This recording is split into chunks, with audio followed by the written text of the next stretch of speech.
मुझे लगता है कि जॉर्ज पंजम के बारे में आज की जनरेशन शायद न जानती हो, लेकिन सबसे बड़ी बात यह है कि ये जॉर्ज पंजम वही हैं जब भारत आए थे तो इनकी शान में एक गीत लिखा गया और जो गीत आज भारत का राष्ट्रीय गान बना हुआ है, जिसे हम जनगण कहते हैं। जॉर्ज पंजम की जो मूर्ति थी वो राजपथ के ऊपर जो इंडिया गेट है, और इंडिया गेट से अगर हम नेशनल स्टेडियम की तरफ देखते हैं तो वहां एक कैनोपी थी। 1960 तक वहां जॉर्ज पंजम विराजमान थे। और बार बार लोग ये कहते हैं कि 15 अगस्त 1947 को देश आजाद हुआ, देश आजाद हुआ, लेकिन मैं बार बार कहता हूं कि ऐसी कोई तारीख हमें नहीं मिलती। जो असल चीज लिखी हुई मिलती है वो है ट्रांसफर ऑफ पावर, और ट्रांसफर ऑफ पावर से हमें यह समझ में आता है कि हमने जब पावर ट्रांसफर की लेकिन व्यवस्था हमारी वही बनी रही। इसलिए 1958 तक सुभाष चंद्र बोस के परिवार की जासूसी हुई। 1966 तक इंटरनल सिक्योरिटी की देखरेख करने वाली आईबी ब्रिटेन की मिलिट्री इंटेलिजेंस को रिपोर्ट करती थी। 1949 में भोपाल नाम की रियासत भारत में जुड़ी। और ट्रांसफर ऑफ पावर का जो असर हमें नजर आता है वो भारत के संविधान में भी नजर आता है, यहां की नीतियों में भी नजर आता है। लिहाजा आप सोचिए कि जॉर्ज पंजम जो कि भारत में ब्रिटिश साम्राज्य को लाने वाला था, उसकी मूर्ति इंडिया गेट के सामने जो कैनोपी, जिसमें आज भारत के प्रधानमंत्री ने एक बड़ा फैसला लिया कि वहां आजाद भारत यानी संयुक्त जो भारत था, यूनाइटेड जो भारत था, उस भारत के पहले वो शख्स जिसने भारत को आजादी का बिगुल बजाया, अंग्रेजी सत्ता और अंग्रेजी आर्मी के सामने भारत की आजादी की घोषणा की। विश्व के 11 देशों ने उसे मान्यता दी 21 अक्टूबर 1943 को। लेकिन ट्रांसफर ऑफ पावर के माध्यम से जो लोग आए, उन्होंने किस तरीके से ऐसे वीर लोगों को, ऐसे लोगों को जो देश को, दुनिया को इंस्पायर करते, उनको किस तरीके से इतिहास से मिटा दिया। तो आज मैं ये बात कुछ इस बैकग्राउंड में कहना चाहता हूं कि 1960 में इस कैनोपी पे जहां अब देश के उस बहादुर सिपाही, उस बहादुर सपूत की वहां कांसे की मूर्ति ग्रेनाइट की मूर्ति लगाई जाएगी, वहां पर जॉर्ज पंजम की थी जिसे 1960 में वहां से हटाया गया। लेकिन आज भी दिल्ली के अंदर अगर सबसे बड़ा कोई पार्क है, जिसे आप कोरोनेशन पार्क कह सकते हैं, सबसे बड़े पार्क में आज भी जॉर्ज फिफ्थ जिंदा है। तो हम जिस गुलामी की बात करते हैं, जिस आजादी की बात करते हैं, उसमें आज भी गुलामी के हजारों ऐसे निशानियां हैं जिससे हमारे आने वाली जनरेशन आज भी भारत क्या था, भारत की पहचान क्या थी, संस्कृति क्या थी, वो नहीं जान पाती है। इसलिए आज का फैसला एक ऐतिहासिक फैसला है और इस फैसले से आने वाली जनरेशनों को भारत के उस इतिहास की बात पता चलेगी जिसे सरकारों ने समय समय पे छुपाया, दबाया। यूं तो सब जानते हैं सुभाष चंद्र बोस के बारे में, हम सबको पता है कि उनके पिता का नाम जानकी नाथ बोस था, उनकी माताजी थी प्रभावती बोस थी। वो 14 भाई बहन थे और बेटों में उनका 6ठा नंबर था और पूरे जो बच्चे थे उसमें उनका 9वां नंबर था। और अपने उन 14 बच्चों में से 9वें नंबर के थे सुभाष चंद्र बोस। उनका जन्म कटक में हुआ था, उनकी पढ़ाई शुरू की वो भी कटक में ही हुई थी और उस स्कूल का नाम था Baptist missions Protestant European school. वहां वो उन्होंने शिक्षा ली और हम सब जानते हैं कि अगस्त 1920 में वो इंडियन सिविल सर्विसेज में आए। उनकी 4थी पोजीशन थी और अपने पिताजी के दबाव में, अपने पिताजी के ये कहने पे कि भाई तुम्हें कुछ पढ़ना लिखना नहीं है, तुम ऐसे ही काम करोगे, तो अपने पिताजी की उस मान को पूरा करने के लिए आईसीएस में बैठे, 4था स्थान प्राप्त किया और फिर 1921 में आईसीएस से इस्तीफा दे करके वो आजादी की लड़ाई में शामिल हो गए। और मैं ये मानता हूं कि आज एक और घटना घटी है जिसका जिक्र होना चाहिए कि ये जो इंडिया गेट था जो अंग्रेजों का बनाया हुआ था, उसके नीचे ही एक अमर जवान ज्योति थी, वो ज्योति लगातार जल रही है। लेकिन आज सरकार ने एक और फैसला लिया है कि उस अमर जवान ज्योति के सामने एक बहुत बड़ा इलाका था जहां सरकार ने वॉर मेमोरियल बनाया है, और उस वॉर मेमोरियल के अंदर भी एक ज्योति जल रही थी। तो सरकार ने इस अमर जवान ज्योति को अब वहां से समाप्त करके उस ज्योति का, जो अमर जवान ज्योति थी, उसका विलय करके अब वो जो नेशनल हमारा वॉर मेमोरियल है, अब वो वहां पर उसको साथ उसमें उसका विलय कर दिया गया है। तो सबसे बड़ी खुशी की बात यह है कि हमने सुभाष चंद्र बोस को नहीं देखा, हमने सरदार पटेल को नहीं देखा, लेकिन आज हम इस बात से खुश हैं कि आज हमने सुभाष चंद्र बोस को इंडिया गेट के ऊपर उस कैनोपी में, जहां 1960 तक जिस आदमी ने भारत को गुलाम बनाया, उसकी जगह हटा करके उस आदमी की आज वहां मूर्ति लगने की बात की घोषणा हुई है, जिस आदमी ने 21 अक्टूबर 1943 को भारत की आजादी की घोषणा कर दी थी। संयुक्त भारत के वो पहले प्रधानमंत्री थे। और उस सबके बाद मैं मानता हूं कि लगातार इसकी अवहेलना होती रही। सुभाष चंद्र बोस के बारे में इतिहासों में गलत पढ़ाया गया कि क्योंकि इतिहास अगर सही लिखा जाता तो जो बौने लोग थे, जो अंग्रेजों की चाटुकारिता के माध्यम से देश के प्रधानमंत्री बने, और आप गजब देखिए कि एक तरफ एक आदमी अपनी पार्टी के अंदर, अपनी पार्टी के जो 14 या 15 प्रोविंस थे, उसको जब प्रधानमंत्री बनना था तो उसके लिए शर्त यह थी कि वो पहले कांग्रेस पार्टी का अध्यक्ष होगा, वही प्रधानमंत्री बनेगा। तो 1946 में आप सोचिए कि जवाहरलाल नेहरू की पॉपुलैरिटी का और उनकी लोकप्रियता का और उनकी महानता का बौनापन इससे समझ में आ जाएगा कि 15 प्रोविंस असेंबली ने जब अपने मतदान का वो डिब्बा खोला तो जवाहरलाल नेहरू को एक भी वोट नहीं मिला था। जो आदमी अपनी पार्टी का अध्यक्ष नहीं बन सकता था, उस आदमी को गांधी जी ने अपनी कद और अपने स्टेचर का इस्तेमाल करते हुए उस बौने आदमी का साथ दिया और उसे देश का पहला प्रधानमंत्री घोषित कर दिया। लेकिन 1986 में तो भारत गुलाम था, जैसा कि अगर हम मान लें, जो कहा जा रहा है 15 अगस्त, लेकिन 1946 में अगर भारत गुलाम था तो हम उस घटना को क्यों भूल जाते हैं जहां 21 अक्टूबर 1943 को सुभाष चंद्र बोस ने भारत की आजादी की घोषणा की, भारत की सरकार बनाई, करेंसी चलाई और दुनिया के 11 देशों ने इसे मान्यता दी। तो अब अगर हम इस तथ्य को भी रखें तो इस तथ्य पे तो कोई डिबेट नहीं हो सकती।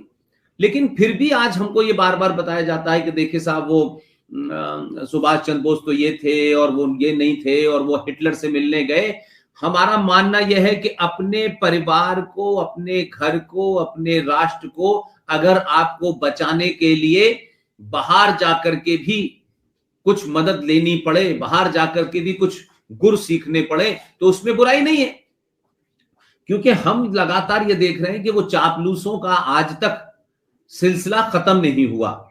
लिहाजा ऐसे तमाम स्मारक, ऐसी तमाम पहचाने जो भारत को भारतीयता से जोड़ती हो, जो भारत के आम नागरिक को राष्ट्र से जोड़ती हो, अपने इतिहास से जोड़ती हो, उनको अगर दोबारा से जिंदा किया जा रहा है तो मैं समझता हूं कि यही सबसे बड़ा काम सरकारों का होना चाहिए। ये सड़कें बनना, ये एयरपोर्ट बनना, ये कुछ कुछ बांट करके वोट ले लेना, सत्ता पे चले जाना, गरीब की बात करना, दलित की बात करना, पिछड़े की बात करना, तो पिछले 70 सालों में इस देश में को लगातार बांटा गया है। आपने इलाकों में बांटा, भाषा पे बांटा, जात पे बांटा, और इस देश को जिन लोगों ने मजहब के नाम पे 1947 में तोड़ा, वो मजहब के लोग अब इस देश में बंगाल में आतंक फैला रहे हैं, कश्मीर में आतंक फैला रहे हैं, उत्तर प्रदेश में फैला रहे हैं, कोई खुली चुनौती दे रहा है, कोई बनारस के अंदर कुछ मारकाट कर रहा है, कोई रतलाम से हिंदुओं को वहां से भगाने की कोशिश कर रहा है। तो ये तो सिलसिला आज भी चल रहा है हमारे यहां। तो फिर ये हमने देश आजाद किस लिए कराया था? और आजाद था तो फिर इस देश की जो मान्यताएं हैं, परंपराएं हैं, फिर उस हिसाब से देश चलना चाहिए था। कानून समाज के वैसे ही मिलने चाहिए। उससे होना चाहिए था। तो मेरा कहने का सेंस यह है कि अगर भारत राष्ट्र का प्रधानमंत्री आज धारा 370 को हटाता है, 35A को हटाता है, अयोध्या में जाके राम मंदिर की नींव भी रखता है, केदारनाथ में जाकर के आदि शंकराचार्य की मूर्ति भी लगाता है, और काशी के अंदर उस औरंगजेब जैसे इस्लामिक जिहादी की छत्र छाया से बाबा विश्वनाथ को आजाद कराने की कोशिश करता है, तो क्या हमें ऐसे लोगों के बारे में अच्छी राय नहीं रखनी चाहिए? मैं शुरू से एक बात कहता रहा हूं कि सरकारें आएंगी जाएंगी, पार्टियां आएंगी जाएंगी, अपनी जगह है, लेकिन अगर कोई राष्ट्र को बचाने या राष्ट्र की खोई हुई पहचान को स्थापित करने में लगा हुआ है, तो ना मैं उसमें इंटरेस्टेड हूं कि उसकी पार्टी क्या है, उसका नाम क्या है, उसकी जाति क्या है, वो कोई भी हो। तो आज ये बड़ा दिन जो आज हम देख पा रहे हैं, उसके पीछे मेरे बुजुर्ग और पिछले 6-7 साल से लगातार किसी न किसी बहाने एक टीम की तरह हम लोग काम कर रहे हैं। मेजर जनरल जीडी बख्शी साहब जो कुछ चंद मिनटों में जुड़ने वाले हैं, क्योंकि उनका शायद कोई विदेशी टेलीविजन पे इंटरव्यू चल रहा था, इसलिए ये जो लाइव ब्रॉडकास्ट था इसलिए लेट हुआ है। और बख्शी साहब लगातार कह रहे थे कि मैं 10 मिनट में या 15 मिनट में आ रहा हूं, लेकिन मुझे लगा वो लंबा चलेगा तो शायद खत्म होने वाला है, और तो वो मेरा ख्याल है कि 1-2-4 मिनट में जुड़ने वाले हैं। तो बख्शी साहब की जेर क़यादत में, यानी उनके नेतृत्व में या उनकी लीडरशिप में हम लोगों ने ये मुहिम चलाई कि किसी भी तरीके से भारत का जो राजपथ है, जो कि राजा किंग को रिप्रेजेंट करता है, इसका नाम बदला जाना चाहिए, क्योंकि राजा तो चले गए, अब तो इस देश में प्रधानमंत्री होता है, तो फिर ये राजपथ क्यों कहलाता है? तो राजपथ का नाम बदला जाना चाहिए। और ये जो कैनोपी जहां जॉर्ज पंजम की मूर्ति लगी थी 1960 तक, वो अब खाली पड़ा हुआ था, तो वहां ये हम लोगों की पूरी एक मुहिम थी जिसमें मेजर जनरल जीडी बख्शी इसको लीड कर रहे थे, सुशील पंडित इसमें शामिल थे, कर्नल RSN सिंह साहब शामिल थे जो मेरे गुरु भी हैं, हमारे साथी हैं, युवा हैं, बेहतरीन इंसान हैं और बेहतरीन जर्नलिस्ट हैं, और जितनी खोज और जितनी तथ्यात्मक, जिसे फैक्चुअल कहते हैं, मैं समझता हूं रिसर्च अनुज धर साहब ने की है, वो कल हमारे साथ रहेंगे 6 बजे और एक दूसरे डायमेंशन पे बात करेंगे। तो अनुज धर साहब हैं, प्रोफेसर कपिल कुमार हैं जिन्होंने लगातार कई किताबें लिखी और अभी भी उनकी लेटेस्ट किताब आने वाली है। तो ये तमाम सारी चीजें से लगता है कहते हैं कि मैं इन सबको मुबारकबाद देता हूं कि इन लोगों ने किस तरह से जोड़ा और किस तरीके से वो आ गए। मेरे खास बख्शी साहब जुड़ गए हैं। आप बहुत बहुत शुक्रिया, आप आ गए। मुझे मालूम है कि सबसे बिजी दिन है और लगातार आप सुबह से जो है अलग अलग चैनल्स पर अलग अलग जगह जा रहे हैं, लेकिन आपका यहाँ आना इसलिए जरूरी है। मैंने लंच अभी खाया है। मैं समझ सकता हूं सर, मैं समझ सकता हूं। तो एक तो आपका बहुत बहुत शुक्रिया कि आपने इतना समय निकाला और आप बिजी हैं, लेकिन सबसे बड़ी बात यह है कि आपका शुक्रिया भी करना है इसलिए कि आपने हमें जो क़यादत दी, जो नेतृत्व दिया, जो लीडरशिप दी, और इस लीडरशिप के अंदर आपके रहते हुए हम लोगों ने इस मुहिम को आगे बढ़ाया और आपने हमें फ्रंट से लीड किया। और आपकी ये मुहिम, आप कई जगह फ्रंट पे लड़े, आपने पूरे सोशल मीडिया के ऊपर हम लोगों को गैल्वनाइज किया। आपने कोई, मुझे लगता है पिछले 6-7 साल में जितनी भी आपने स्पीचेस दी, हर स्पीच में आपने लगातार जो है इस बात का जिक्र किया कि भाई ये जो इंडिया गेट है, इस इंडिया गेट के ऊपर जो है कैनोपी के अंदर सुभाष चंद्र बोस की मूर्ति लगनी चाहिए। और आप इस तरीके के मुद्दों को आपने उठा करके पूरे देश को एक तरीके से जागृत किया और आज वो खुशी का दिन है। और मैं समझता हूं कि इसमें प्रधानमंत्री नरेंद्र मोदी के बाद अगर किसी भी आदमी को सबसे ज्यादा मुबारकबाद देनी चाहिए, उस शख्स का नाम है मेजर जनरल जीडी बख्शी साहब। आप इस घटना के ऊपर क्या कहेंगे और आपका मन आज क्या सोचता है और क्या आप इससे आगे क्या सोचते हैं? मेजर जनरल जीडी बख्शी साहब, अपनी बात रखिए।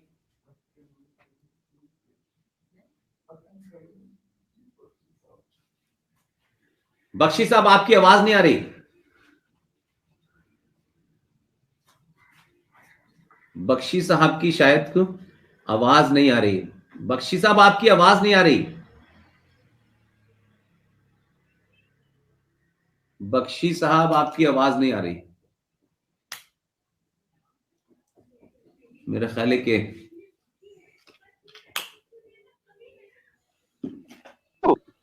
बख्शी साहब हाँ बख्शी साहब, जी जी जी जी, आप अब हल्की आपकी ब्रेक हो रही है आवाज। नेताजी के स्टैचू पे ना, हाँ जी जी जी, आप अपना थोड़ा कैमरा सीधा करिए सर। मैं उस पे बातचीत करूं? जी जी जी, आप, जी सर, जी सर, अपना फ्रेम ठीक कर लीजिए, आपका फ्रेम टेढ़ा हो गया अरे है। क्या करें। कोई बात नहीं, कोई बात नहीं सर, कोई बात नहीं, कोई बात नहीं।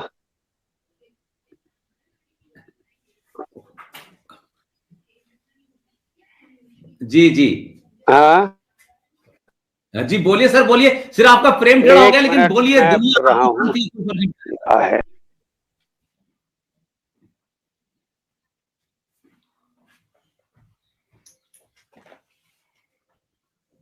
मेरा ख्याल है कि कोई उसमें कहीं कोई इंटरनेट में प्रॉब्लम हेलो। आ रही है। ये सर, आपकी आवाज आ रही है। ओके, आप, एक मिनट, ये लोडिंग जी, हो रही है।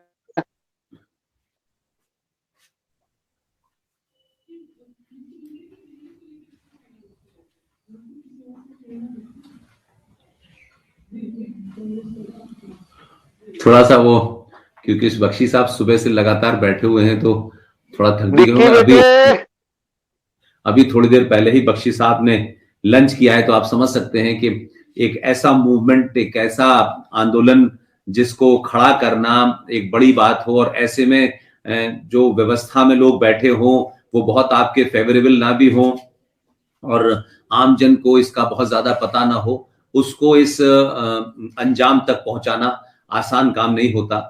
और बख्शी साहब ने उनकी इस उम्र में जो उनका, उनकी जो आवाज है, उनका जो स्टेमिना है, वो इतना जबरदस्त है कि इस सब के बावजूद भी वो कभी इस बात से नहीं घबराए कि ये पता नहीं होगा या नहीं होगा। और कभी भी हम लोगों के अंदर कोई मायूसी उन्होंने नहीं आने दी कि हम ये मुहिम कामयाब नहीं होगी। और आज के बाद तो मुझे लगता है कि जिस तरीके से अभी पिछले कुछ दिनों पहले आपको पता होगा कि हम एक और मुहिम चला रहे थे, और उसमें मैं 5-6 साल से लगातार उसको बोल रहा था कि ये जो 14 नवंबर को जो बाल दिवस मनाया जाता है, इस बाल दिवस की 14 नवंबर से क्या रिलेवेंस है, ये कभी किसी की समझ में नहीं आया।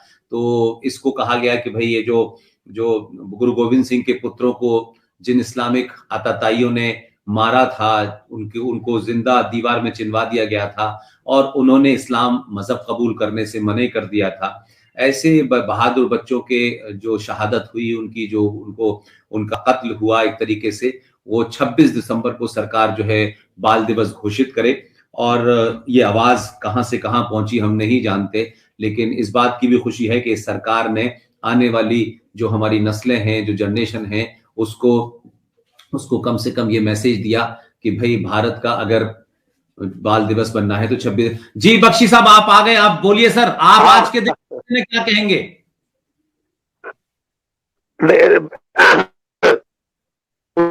पुष्पेंद्र जी, आज मेरा हृदय गदगद हो गया है। कई आंखें पथरा गई थी, जबान लड़खड़ा गई थी। कितनी सरकारों को हमने हाथ जोड़ा, निवेदन किया कि आप नेताजी को मेन स्ट्रीम में लाइए। हर चावड़ी बाजार में उनका, बेचारे लोकल लोग वहां के मिलके श्रद्धा पूर्वक उनके लिए वो स्टैचू बना देते हैं। लेकिन कोई सरकार ने अभी तक इजाजत नहीं दी कि किसी राष्ट्रीय स्थल पर उनका जो है स्टैचू आ सके, क्योंकि यहां तो केवल एक परिवार के लिए वो रिजर्व था। महात्मा जी गांधी की समाधि के लिए सैकड़ों एकड़, इंदिरा गांधी की समाधि के लिए सैकड़ों एकड़, वगैरह वगैरह। नेहरू के लिए प्लानिटोरियम, वो सम्मान नहीं दे पाया ये देश जो उनका हक बनता है। ये 125वीं वर्षगांठ है नेताजी। शुरू किया हुआ था सिग्नेचर कैंपेन, जिसके जी तहत जी हम प्रधानमंत्री मोदी जी को डायरेक्ट अपील कर रहे थे कि देखिए, ये एक रिक्त स्थान है। इंडिया गेट के पीछे और भारत के राष्ट्रीय खाली छतरी है। कभी वहां पे किंग जॉर्ज 5 आजादी के बाद बहुत सही किया लोगों ने कि उस मूर्ति को हटा दिया, क्योंकि वो मूर्ति किंग जॉर्ज 5 की किंग्स वे पे, किंग्स वे अब एक आजाद भारत का, एक आजाद गणतंत्र का राजपथ, ठीक है। और वो स्थान देखिए रिक्त रह गया। मुझे लोग बताते हैं, ये कहां तक ठीक है सही ये तो दस्तावेज बताएंगे, लेकिन लोग बताते हैं कि कोई 3 दशक पहले इंदिरा गांधी की एक मूर्ति बनाई गई थी और उसको लोगों ने वहां फिट करने की कोशिश करी, अपना अपना लॉयल्टी दर्शाने के लिए इत्यादि इत्यादि। लेकिन जोश में आकर जो मूर्तिकार था उसने मूर्ति इतनी बड़ी बनाई कि वो उस छतरी के नीचे फिट नहीं हो पाई। तब से साहब ये स्थान रिक्त पड़ा है। आजादी के बाद 75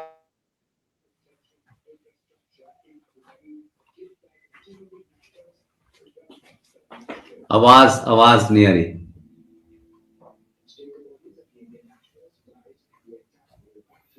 बख्शी साहब की आवाज चली गई है क्योंकि नेटवर्क का बहुत इशू है। और बख्शी साहब उस घटना की बात कर रहे हैं कि वहां पहले ये हुआ कि गांधी जी की मूर्ति लगाई जाए, फिर गांधी जी की मूर्ति नहीं लगी, फिर इंदिरा गांधी की लगाई जाए, फिर लोगों के आक्रोश की वजह से वहां वो मूर्ति नहीं लगी। लेकिन जॉर्ज पंजम वहां से हटा दिए तो गए, लेकिन आज भी दिल्ली में सबसे बड़ा पार्क उनके नाम से है और वो वहां मौजूद है। इसलिए ये कहा जाए, क्या कहते हैं कि ये अभी आखिरी है, बल्कि मैं समझता हूं कि ये लड़ाई और ये आंदोलन अलग अलग शक्लों में अभी चलेगा आगे। और बख्शी साहब का बराबर वो कनेक्शन में प्रॉब्लम है। तो एक दूसरा हम लोग आज से मुहिम शुरू कर रहे हैं, और क्योंकि हमें लगता है कि हमारे पास बहुत कोई लंबा समय नहीं है और ना ही हम हमारे पास कोई ऐसे फंड्स हैं कि हमारे पास किसी मूवमेंट को चलाने के लिए हम बहुत बड़े लेवल पे चीजों को सोचें, ऐसा मुमकिन नहीं है। तो मुझे लगता है कि बख्शी साहब हमारे साथ जुड़ गए। जी बख्शी साहब, आपकी आवाज चली गई थी। हेलो जी आगे आ रही है आवाज सर, बोलिए। जी जी जी जी जी ये थोड़ा नेट का इशू है यहाँ पे, ये प्रॉब्लम हो रही। हाँ ठीक है। आवाज भी तो साहब मैं बता रहा था कि हमारा ये कहना था कि देखिए हमारे देश को आजादी वस्तुतः नेताजी सुभाष चंद्र बोस और उनकी INA ने दिलवाई। ये मेरे वचन नहीं है, ये हैं बंगाल के governor. Yes sir, yes sir. Hello yes sir, आपकी आवाज आ रही है। आपकी आवाज आ रही है। हेलो सुन पा रहे हैं? आवाज आ रही है? हाँ बोलिए सर, बोलिए। हेलो आपकी आवाज आ रही है सर। हेलो आपकी आवाज आ रही है सर।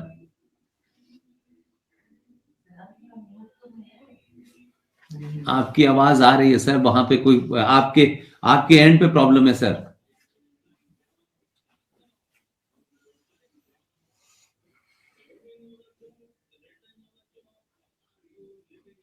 हेलो।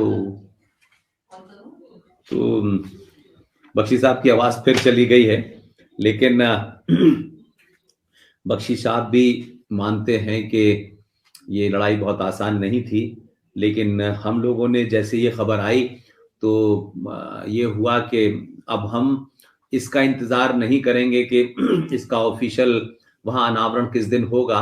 एक बार प्रधानमंत्री ने बोल दिया और उनका ट्वीट आ गया, तो इसका मतलब यह है कि सरकार अपने हिसाब से उस पर लगाएगी। और सुना है कि वो जो होलोग्राम के थ्रू वहां उनकी मूर्ति कल परसों से स्थापित होगी, और जो मूर्ति ग्रेनाइट की वहां बन के लगनी है उसका इंतजार किया जाएगा, वो विधिवत लगेगी। लेकिन आज से ही हमारी दूसरी मुहिम शुरू होगी, क्योंकि कम से कम बहुत सारे हमारे साथी थे। जैसे मेरा जो वेरीफाइड पुष्पेन कुलसेस पेज है, उसका जो मैंने जिसको कह सकते हैं कि मेन जो बैनर था, उसके ऊपर वो खाली कैनोपी थी, उसमें उसमें सुभाष चंद्र बोस की तरफ तक थे। तो मुझे लगा कि ये तमाम तमाम सारी चीजों से मैसेज जाए और एक कैंपेन चली। आज से हम एक दूसरी कैंपेन शुरू करने जा रहे हैं कि इंडियन नेशनल आर्मी, यानी जो जो जो जो हमारी जिसे कह सकते हैं आजाद हिंद फौज का जो जो सिपाही थे, उनकी कुल गिनती कोई 60,000 थी। 26,000 जो है वो भारत की आजादी के लड़ते लड़ते वीर गति को प्राप्त हुए। तो उनका जो आईएनए का जो वॉर मेमोरियल है, वो इसलिए बनना जरूरी है, जिससे ये जो बात बार बार हमारे यहाँ कही जाती है, जो हमें झूठ फरेब पढ़ाया गया है, और सबसे बड़ी दिक्कत होती है कि जितने भी दुनिया में राष्ट्र हैं, वो वो भले ही आजाद ना हुए हो, गुलाम हो। बख्शी साहब आ गए, बख्शी साहब जी, बख्शी साहब आप आ गए जी, फरमाइए सर। जी बख्शी साहब। जी जी। मैं देखिए आप ये कुछ कह रहा था कि साहब हमको आजादी किसने दिलाई। मैं कह रहा था कि मूल प्रश्न है, जी। हमें आजादी किसने दिलाई। क्या हमको आजादी दिलाई महात्मा गांधी ने अपने जो नॉन वायलेंट कैंपेन के जरिए, या हमको आजादी मिली लड़के। क्या हमको आजादी भीख मांग के मिली या युद्ध करके मिली। ठीक है साहब। अब इसका फैसला मैं नहीं कह रहा छोटा मुंह बड़ी बात, अंग्रेजों के प्रधानमंत्री लॉर्ड क्लेमेंट एटली सन 1956 में कलकत्ता आए थे, और जस्टिस चक्रवर्ती एक्टिंग गवर्नर वेस्ट बंगाल थे। उनकी 2 दिन की चर्चा चली। उन्होंने सीधा सवाल किया, चीफ जस्टिस साहब ने, जो क्विट इंडिया मूवमेंट था, अंग्रेज भारत छोड़ो अभियान, बिल्कुल फेल हो चुका। सारे कांग्रेस लीडर पकड़ के आपने जेल में ठूस दिए, और जब वो जेल से निकले, उनके तो मोराल उनके बूट में थे। अब इतनी जल्दी 45 में युद्ध जीतने के बाद आप 1.5 साल में भागे क्यों। क्लेमेंट एटली का जवाब केवल 3 शब्द थे, मशहूर शब्द, Subhash Chandra Bose, Indian national army. उन्होंने कहा कि हालांकि वो लड़ाई तो नहीं जीत सके, लेकिन एक ऐसा माहौल उन्होंने जो है, जो विश्वसनीयता थी भारतीय सेनाओं की, बिल्कुल खत्म कर दी अंग्रेजों के प्रति। और ऐसे माहौल में 25 लाख भारतीय सैनिक थे और 40,000 गोरे सैनिक। कोई सवाल नहीं था कि हम टिक सकते थे, हमको जाना मजबूर। हम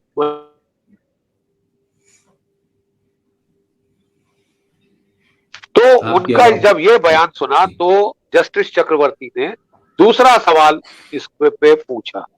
तो उन्होंने बोला, फिर मुझे ये बता, महात्मा गांधी के नॉन वायलेंट मूवमेंट का जो था, क्या क्या असर था या क्या योगदान था अंग्रेजों के जाने में। बहुत मशहूर इस प्रश्न का जवाब लॉर्ड क्लेमेंट एटली ट्विस्टेड इन पूर्ण में आई, और उन्होंने स्पेल किया ये शब्द MINIMAL।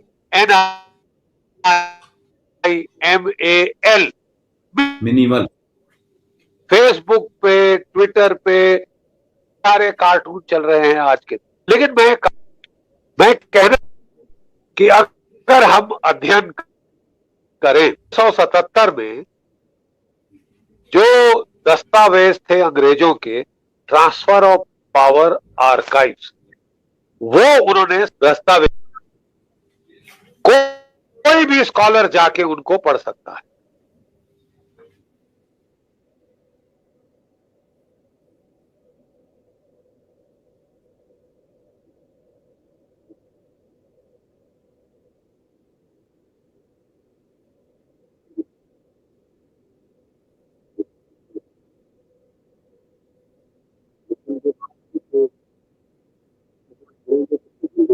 से हम लोग मुहिम शुरू करने जा रहे हैं।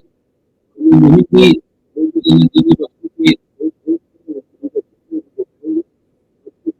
मुहिम को हम लोग जो है वो INA का वार मेमोरियल, जिसके 60,000 सैनिक थे, 26,000 सैनिक वीर गति को प्राप्त हुए लड़ते हुए। क्योंकि बाकी तो इस देश में गांधी जी का कहना ही था और कि भाई हमें फौज की जरूरत ही क्यों है, हमें क्या करना है फौज का, इसलिए फौज की जरूरत नहीं है और हम तो ये पुलिस से ही काम चला लेंगे, हम तो अहिंसा वाले लोग हैं। तो इस किस्म की मूर्खताएं अगर कोई राष्ट्र अपने जीवन में करता है तो इससे लगता है कि लोग अपने अपने अपने निजी जीवन को, राष्ट्र को शायद एक ही तरीके से तोलते थे। लिहाजा उनको ये पता नहीं था कि राष्ट्र कैसे चलता है और निजी जीवन कैसे चलता है। लिहाजा बकरी को लेकर के घूमना और बकरी का दूध पीना और आभा और मनु के साथ घूमना, ये उनका निजी जीवन हो सकता है, लेकिन राष्ट्र के स्तर पर जिस किस्म के उन्होंने नारे दिए और जिस किस्म की उन्होंने बातें की, वो लगता नहीं था कि कोई एक स्टेट्समैन का ये सोचने का तरीका है। लिहाजा हमारे पास पुलिस थी, हम उसी पुलिस से जो है वो लड़ाई लड़ रहे थे और ये मान के कि हम किसी से, हमारी दुश्मनी नहीं है तो हमसे कोई क्यों लड़ेगा। तो गांधी जी ने जो कुछ किया वो तो दुनिया के सामने है। फिर उसके बाद में ये जो जिस तरीके से एक झूठी और फरेब तरीके से एक जालसाजी करके प्रधानमंत्री बने, उन्होंने भी मतलब जो है वो 1955 में जब भारत को UN सिक्योरिटी काउंसिल की सीट दी जा रही थी तो वो चाइना को उन्होंने दे दी। पता नहीं, मुझे कभी कभी लगता है कि हमारे वो जो लीडर हैं जिनको इतना महान और विजनरी बताया जाता है, उन तमाम लोगों का किस तरीके से इस देश को चलाया और क्या उनका विजन था, क्या पारिवारिक कोई मामला था, कोई कहीं घूमने जा रहा है, कहीं कोई टहलने जा रहा है, कोई कबूतर उड़ा रहा है। ऐसा लगता था कि लोगों के लिए देश चलाना क्या अपने कुछ तफरी घूमने घामने का सा कुछ उन्होंने वो बना लिया था और उसी के तहत वो करते रहे। और आखिर में आज उनकी जो उनके वारिस हैं वो भी क्या कर रहे हैं हम सब देख रहे हैं। तो एक तरीके से राष्ट्रों की जो सबसे बड़ी कमजोरी होती है वो ये नहीं होती है कि उनके ऊपर किसने राज्य किया। राष्ट्रों की सबसे बड़ी जिसे कह सकते हैं गलती ये होती है, या राष्ट्र जो कमजोर होते हैं वो इसलिए होते हैं कि जब वो आजाद भी हो जाते हैं तो उस आजाद होने के बाद वो क्या पढ़ते हैं, कौन सा नैरेटिव पढ़ते हैं, किन चीजों को देखते हैं। लिहाजा भारत तो गुलाम था और मैं समझता हूं कि वो सीधे तौर पे गुलाम था और पिछले 70 सालों में तो इसी तरीके के लोग आए। या नहीं हम ये भी कहें कि कांग्रेस के अलावा जो इक्का दुक्का सरकारें आई वो भी उसी सोच के थे। तो सुभाष चंद्र बोस के ऊपर 3-3 कमीशन बने और उनके ऊपर वो तमाम सारी चीजें हुई, लेकिन उन 3 कमीशन बनने के अंदर सरकार बदली, लेकिन सरकार में भी उसी किस्म के चापलूस थे। कुछ पार्टी का नाम बदल गया, किसी की विचारधारा बदली हो, लेकिन वो विचारधारा कुल मिलाकर के कांग्रेस की बी टीम की तरह भी उस तरीके से भारत में एक सरकार बनी और वो चली 24 पार्टियों के, उसमें भी ऐसे लोग थे। तो मतलब वो नहीं चाहते थे कि सुभाष चंद्र बोस का सच बाहर आए, तो वो लोग भी इसके लिए जिम्मेदार हैं। इसलिए मैं बार बार कहता हूं कि पार्टी से ज्यादा इंपॉर्टेंट ये होता है कि पार्टी को चला कौन रहा है।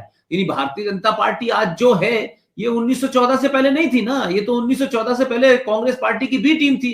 इसलिए आज भी इस पार्टी के अंदर बहुत सारे ऐसे लोग हैं जो लगातार उन दो लोगों को काम नहीं करने दे रहे, जो एक दूसरी संस्कृति से आए हैं, जो दूसरी बैकग्राउंड से आए हैं, जो दिल्ली के अंदर एक खास किस्म की सोच का जो लुटियन जोन के लोग हैं, उसमें पत्रकार हैं, उसमें ब्यूरोक्रेट हैं, उसमें इंजीनियर हैं, उसमें नेता हैं, वो तमाम लोगों का एक पूरा ग्रुप है, वो उनको बर्दाश्त नहीं कर रहा। लिहाजा ये दोनों जो गुजराती हैं जिस तरीके से ये काम कर रहे हैं, इनको अपनी पार्टी के अंदर से भी बहुत सारे चैलेंज मिल रहे हैं, ऐसा नहीं है, मैं ये मानता हूं। इसलिए ये कह देना कि आज भारतीय जनता पार्टी के बारे में राय अलग है, तो ये राय इन दो लोगों की वजह से है।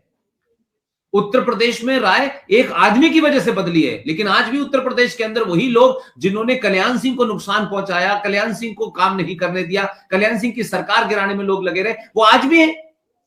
तो वो दिल्ली में थे, लेकिन एक बार के बाद 14 के बाद जब 19 आई तब धीरे धीरे उन्होंने पकड़ बनाई। और आज आप देखिए कि जो मुखर्जी कमीशन बना था, उस मुखर्जी कमीशन जिस सरकार ने बनाया, उसी सरकार के तमाम बड़े नेताओं ने, चाहे विदेश मंत्री हो चाहे गृह मंत्री हो, उन्होंने उनकी मदद नहीं की। बस एक लोगों को आई वॉश करने के लिए कि देखिए साहब हम आ गए, हमने कमीशन बना दिया। उस कमीशन में ये तमाम लोग मिले हुए थे, इसी पार्टी के लोग। लेकिन आज जब वो एक स्पष्ट बहुमत जब किसी को मिलता है और ऐसा नेता जो दिल्ली की, जो जिसे कह सकते हैं कि यहाँ जो एक तरीके का एक कह सकते हैं कि दिल्ली के अंदर जो एक खेल चलता है और उसमें जैसे दलाल ज्यादा उसमें इंपॉर्टेंट होते हैं, ब्रोकर ज्यादा इंपॉर्टेंट होते हैं, तो वो जब लोग अलग हटते हैं तो इस तरीके के डिसाइसिव फैसले होते हैं। तो आज से आईएनए वॉर मेमोरियल, जिसके 60,000 सैनिक थे, 26,000 मारे गए, आज से मुहिम हम लोग ये चलाएंगे। और हम नहीं जानते कि हम कितना कामयाब होंगे या नहीं होंगे, लेकिन पिछले कुछ समय से जो घटनाएं घटी हैं उससे हमें लगता है, जैसे आर्टिकल 35A के बारे में बार बार ये कहा जाता था कि पूरा देश जानते ही नहीं था उसके बारे में, लेकिन आर्टिकल 35A हटा, फिर राम मंदिर के बारे में ये हुआ, फिर उसकी नींव रखी गई, अब वहां मंदिर बन रहा है, काशी विश्वनाथ का मंदिर में जो बाबा का जो कॉरिडोर पूरा बनाया जा रहा है वो भी बदलाव में है। तो इस तरीके से मैं मानता हूं कि जो इस तरीके के काम है उसमें हम सबको खड़ा होना है, और ये राष्ट्र की अगर अपनी खोई हुई पहचान को लोग नहीं लाएंगे वापस, तो आप कितनी भी सड़कें और कितने भी हवाई जहाज उड़ा लीजिए, उससे आपकी पहचान नहीं होती। आपकी पहचान आचार्य चाणक्य से है, विष्णुगुप्त से है, और उस वो बख्शी साहब शायद हमारे साथ फिर जुड़ गए हैं। बख्शी साहब जी, बख्शी साहब,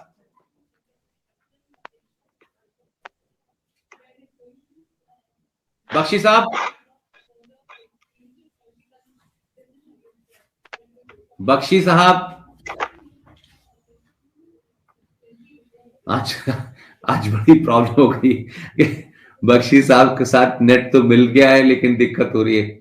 बख्शी साहब, अगर मेरी आप आवाज सुने हो तो मैं चाहता हूं कि आप ये जरूर बताएं कि आपकी जो अगली ख्वाहिश है या अगली जो मुहिम है जिसमें हम सब लोगों को काम करना है। मुझे जहां तक याद है कि आपसे बातचीत में आपने कहा कि मैं चाहता हूं कि आईएनए का वॉर मेमोरियल जो है वो बने, वो हम आज से मैं समझता हूं कि आपकी ये मुहिम होगी। तो आप इस पे कुछ बोलेंगे तो देश के लोगों से अपील करिए, हम तो जो काम पहले से कर रहे थे उसे करेंगे।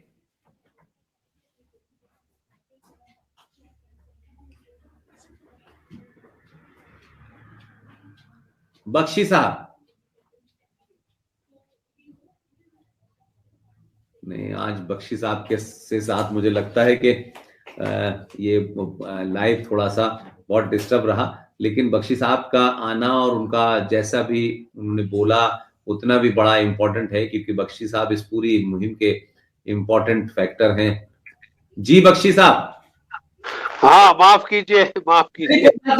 मैं ये चाहता था कि जो आपने हम लोगों से कहा है कि ये मुहिम तो आज हम लोग समझते हैं जो आपकी जेर क़यादत में लड़ी गई, आपकी लीडरशिप में लड़ी गई, और हम उसको उस मुकाम पे ले आए कि सरकार ने आज देखिए ये भी घोषणा की कि जब तक वो ग्रेनाइट की मूर्ति नहीं लगेगी तब तक वहां होलोग्राम से वो मूर्ति वहां रहेगी। लेकिन आज मैं अगर आपसे कहूं कि आज आप सब लोग आपको सुन रहे हैं, आपकी अगली अपील शायद, अगर मैं आपके साथ पिछले 7 साल से काम कर रहा हूं तो मुझे लगता है कि आप चाहेंगे कि जो इंडियन नेशनल आर्मी का वॉर मेमोरियल आप चाहते हैं कि सरकार वो बनाए, इसके बारे में देश से आप क्या अपील करना चाहते हैं?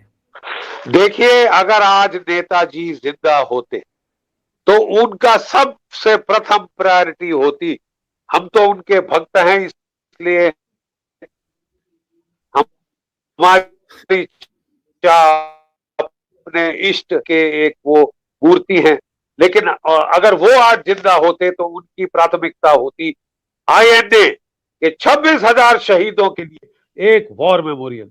याद रहे, आईएनए आईएनए के जो थे 60,000 की नफरी थी, जिसमें से 26,000 यानी 44% शहीद हो गए। 44% शहीद हो गए। शायद ही किसी और सेना का इतना भीषण, इतना दर्दनाक आंकड़ा। जुलाई 1945 जब वो द्वितीय महायुद्ध का अंत हो रहा था,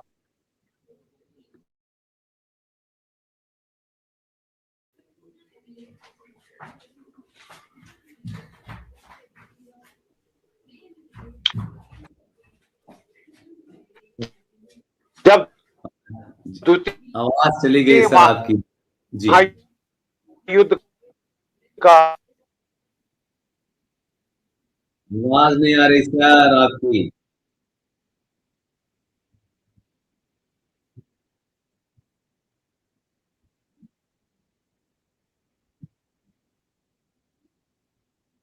तो मुझे लगता है कि इस नेटवर्क की वजह से मुफ्ती साहब भी बेचारे बड़ी कोशिश कर रहे हैं और वो नहीं हो पा रही है। मुझे लगता है कि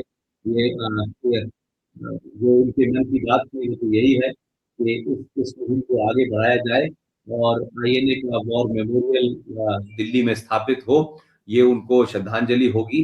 लेकिन सरकार ने जो आज फैसला किया है वो दो फैसले हुए। एक तो ये है कि जो अमर जवान ज्योति में जो ज्योति जलती थी फ्लेम, उसको आज जो है जो वॉर मेमोरियल जो बना हुआ है उसमें विलय कर दिया गया है और वहां जो कैनोपी खाली पड़ी थी उस कैनोपी के अंदर सुभाष चंद्र बोस की ग्रेनाइट की मूर्ति वहां लगाई जाएगी। आने वाली नस्लें देखेंगी कि आप भारत में 70 सालों के बाद जो जो जो जो असली योद्धा थे, जो असली लोग थे, उनको इस देश में सही सम्मान मिल रहा है। Yes sir, yes sir. आवाज नहीं आ रही सर आपकी, आप म्यूट है सर, म्यूट हैं आप, म्यूट है सर, अनम्यूट करिए सर।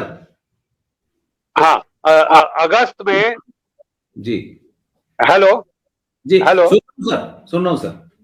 सुन पा रहे हैं? जी सर, जी सर।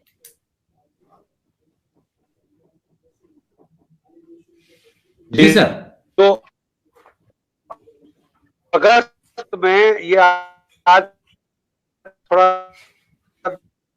नेट खराब है, माफ कीजिए। दिसंबर में लॉर्ड लुई माउंटबेटन और जवाहरलाल नेहरू। नहीं आ रही सर, आवाज नहीं आ रही सर, आपका कोई सेंटेंस कंप्लीट, आपका एक भी सेंटेंस कंप्लीट नहीं हो पा रहा सर, एक भी सेंटेंस नहीं कंप्लीट हो पा रहा सर। लॉर्ड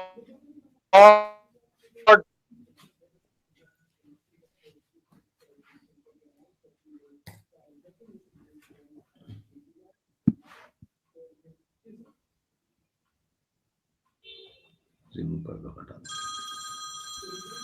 रिमूव कर दो, हटा दो, हटा दो।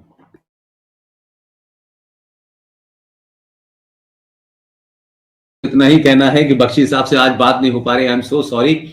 और बख्शी साहब भी बेचारे जो हैं वो वहां से पूरी कोशिश कर रहे हैं, लेकिन वो बीच बीच में एक भी सेंटेंस पूरा नहीं हो पा रहा। लेकिन मैं जो लोग भी हमारे साथ जुड़े, मैं उनका बड़ा धन्यवाद करता हूं। उन्होंने बड़ा इंतजार थोड़ा करना पड़ा उनको, और नेटवर्क की वजह से बख्शी साहब से बात नहीं हो पा रही। लेकिन इस वक्त सिर्फ एक ही चीज इंपॉर्टेंट है कि भारत में आजाद हिंद फौज का आईएनए का वॉर मेमोरियल बने, उसकी आज से मुहिम हम शुरू कर रहे हैं। आप सब लोग हमारे साथ जुड़े, और अगली बार मैं कोशिश करूंगा कि बख्शी साहब के पास जाकर के मैं उनसे बात करूं, घर पे जाकर रिकॉर्ड करूं, क्योंकि उनका बोलना एक मतलब रखता है।